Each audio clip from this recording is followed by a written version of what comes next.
Hello, welcome back to another Risk of Rain 2 video. This one's going to be a little bit different today. It's a shorter video, and I just want to talk. As you could see by the title of this video, you're probably here to find out if the DLC is actually good, or if it's, better, or if it's worth buying at this point. So whether you're a new player, or you are, someone who has maybe stop playing the game for a bit because of the recent changes or anything like that, and you're just looking for some insight, some opinions on the general public. Obviously I can't speak on behalf of everybody, but this has just been my experience after playing through the new update recently, being the third phase of the roadmap. If you don't know, the third phase of the SOTS roadmap is now officially out. It's been out for a little bit. I'm a little late to this actually, but I had to play through it a little bit to give my full opinion on it. After reading it at first, I really did like it. I liked what I saw. I liked the changes and everything, and after playing it, a lot of those opinions stayed the same. Some of them have changed, and so yeah, I just want to talk about some of those opinions in this video here. So right off the bat, do I recommend that you buy or play Secrets of the Storm? And the answer is absolutely yes. 100% yes. I can say with full confidence now, yes. If you're on the fence about buying it, or maybe you bought it at first, you hated it and you refunded it, whatever it may be, at this point in time, with the third phase of the roadmap out and completed, I can now officially recommend it with full certainty. If you are on the fence about it, or you're like a new player and you don't really know what's happening, you've heard a lot of negativity about it, at this point I can now fully recommend it, yes. So let's talk about the DLC itself. So as you can see, throughout this video, there's going to be background footage of a run that I took, playing the new Seeker with some of the alt abilities. It was super fun. It was super cool. You can see some of the changes to her kit and some of the items as well in the background. But yeah, let's get into it. So I just really quickly want to talk about what happened when the DLC first came out, in case you are somehow living under a rock for the past 7-8 months or something like that, and you don't know what happened, you don't know the negativity surrounding it, or all the doom posting, anything like that. I just want to explain it really quick. So they announced the DLC 2 after Hoppu gave their game basically to Gearbox, and this would be the first full-fledged product that Gearbox would be making on their own, and it was kind of like their debut statement, holding the game of Risk of Rain that everyone knows and loves, right? And so after the announcement of the DLC 2, or the SOTS DLC, it was released pretty prematurely, and it came out to everyone's surprise, so that when everyone played it, it was just god awful. There were so many things wrong with the DLC. The game itself, even if you didn't purchase the DLC, if you patched your game at all, you would just be playing a absolute garbage state of the game, because I think they ended up like backporting the console version of the game to PC. So not only was the DLC super garbage, but the game itself was basically unplayable, and I think at a certain point on release, literally unplayable for people on console. I believe they couldn't even get past the menu screen or something like that. And then there's the whole thing with like the couch co-op, like deleting your save file or something like that. I don't know all the specifics of the bugs, but there was a huge list of bugs on everything. Everyone was contributing to the whole list of known bugs just right when it came out. Everyone was just piling onto this thing, and everyone, for the moment it came out, everyone was completely just in shambles. The game was destroyed. The people's trust, the community's trust in Gearbox was destroyed. Gearbox just within themselves, it was complicated, because I think it was like the higher ups wanted to push it out, but the game devs weren't ready, and the game devs actually ended up taking the fall for it when they addressed the issues on Twitch that one time. If you know what I'm talking about, you know which live stream, right? And so at this point, everyone was rightfully extremely upset. I won't go into all the specifics and everything, but there was huge community backlash, and it was 100% justified. And at that point, everyone, could not recommend the DLC at all. They were just like, don't buy this shit. It's so bad right now. The game is even just so bad right now. You maybe don't even want to play the game at all. So much so that people were, releasing like public tutorials on how to down patch your game to the previous patch, so that you don't have to play on the current version of the game.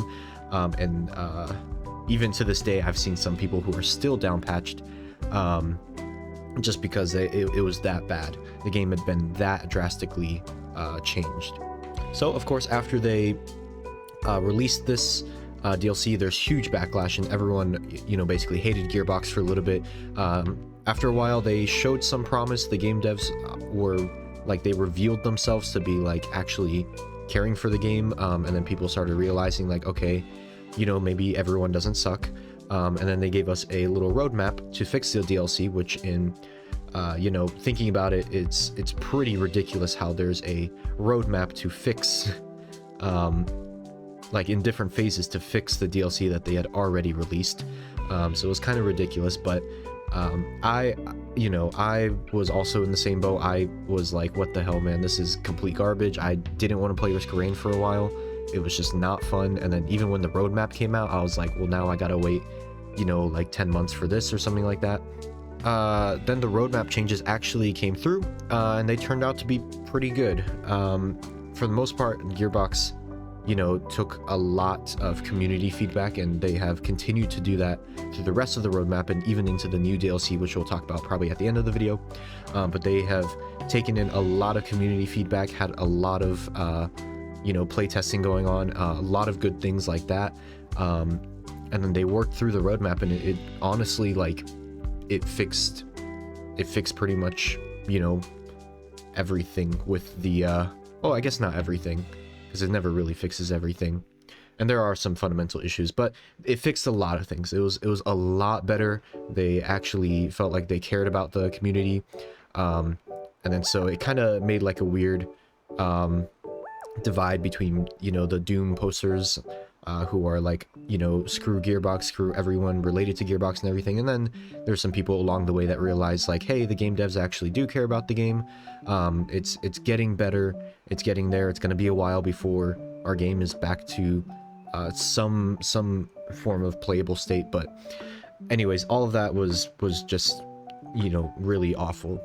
So enough about all the negativity. I really don't want to talk about that too much. I feel like we've had enough Doom posting and talking about all the negative things about the DLC in the past months. I just want to talk about what's good now and why you should buy the DLC, because that was the beginning of the video, right? I to reiterate, I do recommend the DLC, and you probably want to know why. So following the final phase of the roadmap, there were some really good changes that we'd love to see. So of course, let's talk about the biggest thing that the DLC has to offer, which is its content. So it has, a bunch of new stages, a new boss, a bunch of new items, 3 new survivors who are actually pretty good now with the third phase of the roadmap. Really cool stuff. Awesome environments. The music is slapping as always. I'm actually a pretty big fan of the new stages. Like I've been a fan of the stages since release. That was one of the things. Despite everything else, I still loved the stages, and the music as well, per usual. There are a bunch of new items added as well that feel pretty interesting to play with. There's a lot of stuff going on, a lot of good things happening. If you're kind of like a new player and you're still trying to figure out all the items, it's not going to feel too much different, I think, because there's it's basically going to feel the same, because there's just items that you don't know about and you're like, oh, is this base game or is this from the DLC? And you can kind of throw it in there and just, not have it influence your game too much. But if you are, someone who plays pretty regularly and you are familiar with all the base game items, I think all the new items are super fun. I think they're really strong, and I think they are actually, you know, pretty interesting now that they've, you know, changed them and fixed some of them and adjusted the numbers and everything. So as for the survivors, I genuinely think that these survivors are some of the most fun that I've had thus far in the game. Their playstyles, their kits, their designs are just all amazing. Like even from the Survivors of the Void DLC, in my opinion, this is just a step up in design. With the recent third phase of the roadmap, they are much better now. Their kits are much more, how do I say, they're much stronger, but they're not. They're much more intuitive, is I guess what I'm trying to say. They're intuitive. They have an identity. It feels like they're interesting, and it's like it just feels good to play. It's hard to explain, but that is like a big factor of a lot of what happens when playing the game. It just feels good to play, which is really nice. My personal favorite so far has been Seeker. As you can see from the gameplay on the screen, it's like I've just been playing so much Seeker. I liked Seeker before, but I like her even more now. I don't know, the new abilities, the new loadouts, they did really good with it, and I really like how it feels again. The other two survivors, you know, Chef and False Sun, they feel a lot better. I could go on for hours about Chef, but that's probably for a different video. But all you need to know is that both of them are amazing. They have good kits. They feel good to play again, or I guess not again, but they feel good to play now, and it feels good to have them, you know, actually fit into the DLC and fit into the game rather than feeling like they're so out of place in the game.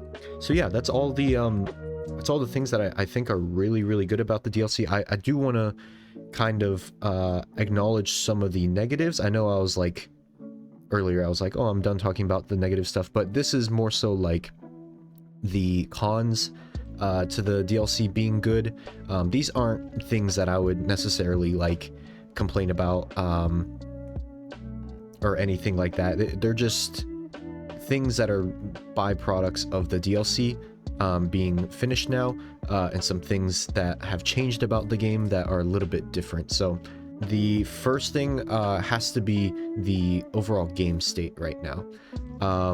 This has kind of been on my mind for a while since I started playing again, but in my opinion, I feel like the game is much easier. Now, this isn't necessarily a bad thing, because obviously, at the end of the day, Risk of Rain 2 is a PvE game, so, you know, balance isn't really that big of an issue. Plus, when we've had things like, you know, Loader or Railgunner exist for so long, like, you know, why is it such a big deal to have, you know, things that are overpowered or something like that, right? I think they're completely fine in the game. However, I feel like it's gotten a little too much now, and I think some parts of the game are just a little too easy. Now, I will say, if you are a new player or you are maybe a casual player, you don't play as much, or maybe you are known to rock Rainstorm or maybe a little bit of Monsoon, I'll probably say the game won't feel too different. It probably won't feel too different to you at all. This complaint I have is more so towards people who play stuff like Eclipse, who are, you know, big min-maxers. They put a lot of time in the game. They grind out the golden E8. That is mostly where it's gonna feel a lot easier in the player base, right? So on the flip side of that, if you're looking to, you know, get that golden E8, now's the best time to start. No, in all seriousness though, it kind of feels strange, because on one hand it's like, you know, if I'm winning all the time, I'm just like, it's not satisfying, because I'm like, oh, you know, obviously I got Trongle and all the broken items, like, and I won this run. It's kind of like a curb stomp. But on the flip side, if I lose, it's like, oh man, how could I lose in this patch right now? Like, the game is so easy, how could I lose? I must be so bad. And like, spoiler alert, like I am losing still. Like, It's not like I'm winning every single run and like it's just a complete curb stomp. Like I'm still like, I feel like my skill level is accurately displayed and everything. So like, you know, I will lose runs that I deserve to lose, and I'll win runs that I deserve to win. But it just still feels kind of, I don't know, unfulfilling, I guess I'll say, to, you know, just play in general in this patch. But for a majority of the players, I'll say it's probably not an issue. The new items, the new mechanics, the new characters will feel really fun, and it'll feel fresh and all that, and I don't want to take away from that at all. So that's really like the only in-game negative I can think about. The last kind of negative ramification I want to talk about before moving on to the next topic is probably the trust that the community has in the devs, or in Gearbox, I guess. So if you don't know, there was recently an announcement for the next DLC, DLC 3, which I believe is Alloyed Collective. If you want to see the information on that and the video and all that, it's on the Steam page, it's on YouTube. You know, go check it out. It looks really cool. Before we even talk about that, though, I can already tell that people, you know, some people may be untrustworthy of the devs, and, you know, with them just fixing, you know, just finally fully fixing the SOTS DLC and then going straight into another DLC announcement kind of pushes people in the wrong direction, because this is kind of reminiscent of what happened with the last DLC when it was kind of announced and rushed pretty quickly. So I can understand how people are skeptical, and I myself am even a little skeptical about this. However, I want to be optimistic. We've seen how shitty Gearbox can be, but we've also seen how trustworthy the devs can be, and how community feedback can really, really help to fix some of these issues that they had. And I feel more optimistic about DLC 3 after what we've seen from the tragedy, I'll say, of DLC 2. I know a lot of people are kind of like scarred from what Gearbox did before, and they're just like, oh, I'll see it when I believe it, which is completely valid. And then there are also people who are just completely, you know, doom posting per usual. I'm not really about that, but I do agree that it's kind of, you know, we just gotta see. Like, there's nothing we can really expect. We know what can happen now, and we're like cautious about that, and I think that's okay. But I think it's better to be optimistic, and I think we can see what the devs have done for DLC 2 and trust that even if DLC 3 you know, comes out in the same state that SOTS was, that it will be eventually fixed to a certain point, which I think is good. So really quickly, if you don't know about DLC 3 Alloyed Collective, like I said, it's on the Steam page, it's on YouTube. Go and check it out. It's super cool looking, but it seems about the similar size as DLC 2. I have it up on the Steam page right now. 6 new stages, 2 new survivors, new drones, new enemies, new items, and a new boss. So it's like really about the same as SOTS, the SOTS DLC size. And I really, really hope that it can come out in a similar state as you know, Phase 3 SOTS, even if it takes, you know, a long time. I have heard that they're looking to push this out by the end of the year, which makes me kind of nervous, because it's a similar timeline to SOTS. So I'm not actually sure how to feel about that. But I would like to believe that it's in good hands, even if it comes out as complete dog shit, right? We've been through it. We know what happens if it comes out horrible, and just give it some time and it fixes itself eventually. Like, the community backlash will put it in its place eventually, I feel like, and I think that's important to know. So yeah, that's about it for this mini little review. It's more so like my thoughts on the DLC. If you are interested in the actual content of the DLC, be sure to check it out on Steam or on YouTube. Check out the Steam page. It has a lot of a lot of good information on that. Also be on the lookout for some gameplay videos of the new DLC I'm going to be pushing out, as well as some streaming. Eventually, I'm working on with my work. I'm working on a consistent stream schedule. So if you want to check me out on Twitch, stay tuned for that. I will be streaming regularly soon enough. Don't you worry. So with that, I will say one more time, I absolutely do recommend the Seekers of the Storm DLC for Risk of Rain 2 now. Go ahead and check it out. Get it if it's on sale, definitely. I don't know if is Risk of Rain on sale right now. I don't actually know. But if you ever see it on sale, go ahead and pick it up. It's great. I'm sure you'll love it. You know, if you hate it, I'm sorry. I don't know what to say. Even if you're, you know, a veteran player, if you're a new player, you'll probably love it. If you're a pretty consistent player, you'll probably love it as well.